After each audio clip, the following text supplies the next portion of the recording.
Accidente de tráfico en Rande esta madrugada provocou un kamikaze que se meteu na ponte en sentido contrario despois de entrar a contramán na AP9. Ata que chocou de fronte contra o autocoche no quilómetro 147 da autoestrada en Redondela, en plena ponte de Rande. Houbo que escarcerar os dous condutores e os dous están feridos. E é que vendo como quedaron os dous vehículos da idea da forza do impacto. O kamikaze, un veciño de Cotobade de 45 anos, conducía este Rover branco en sentido contrario pola AP9 contra as 2 da madrugada.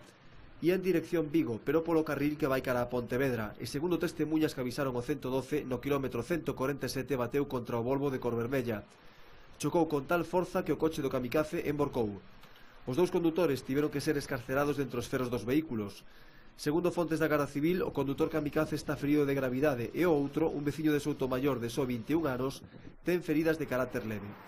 Para axudar nestes labores acudiron dúas dotacións de bombeiros que rescataron as vítimas, varias ambulancias do 061 que evacuaron os feridos ao Hospital Álvaro Cunqueiro, e tamén as emerxencias de Redondela e a Garda Civil de Tráfico, que instrue o accidente e investiga por onde se puido meter o coche a contramán na AP9.